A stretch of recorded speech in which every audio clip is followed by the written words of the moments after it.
Nandito na naman kami sa Unsak Market. Order na naman kami ng mga pagkain. Nakakainin namin sa hapunan. Ito pala yung mga area dito sa Unsak. Iba't ibang pagkain. Iba't ibang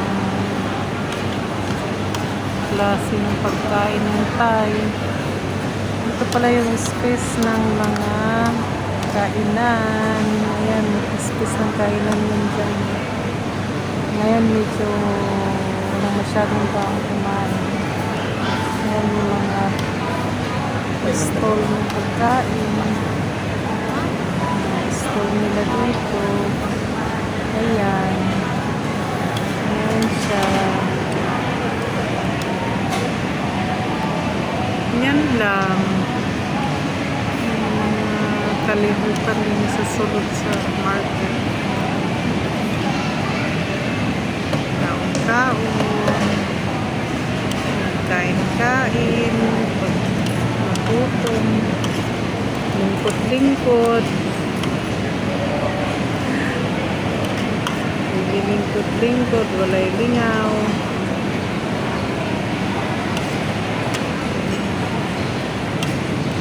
Hapon na kantanan. Order na natin na.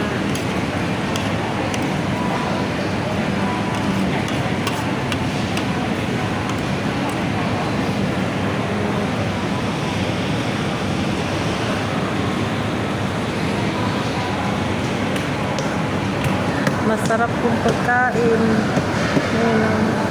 Sotanghon. Bihon na nilagyan ng crabs. Dito may ano din dito. Ayan no. Diba yan ang kinakainan mo? Diba ba yan? Yung bagong... Sarap yan. Yung may dugo. Dugo ba yan? Ba yan? Dugo sa baboy. Pang ano? Pang flavor. Michelin star yan na.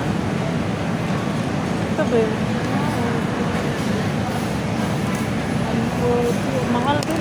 140. Yung mga ano nila, mga price nila, 95, 75, 70, 65. Ang pinakamahal is ano, 200, 110, 15. Ano yung 110? 110 plus 15, 140 plus 200. Ano kaya ibig sabihin?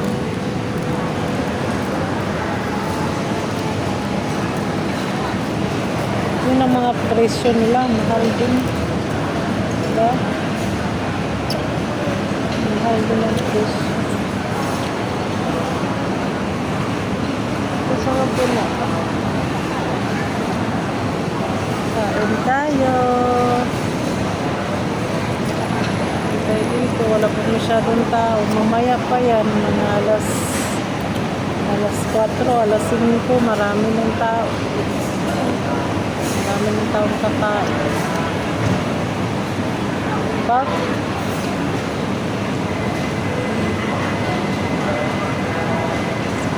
Kaumok barakat. Ano? Para siyang ano? Dad, ang ibig sabihin pala nung kaumok barakat. Ay ano? Kaumok. Barakat. Kaumok barakat. Sige, bye-bye mga sisi. Kain muna.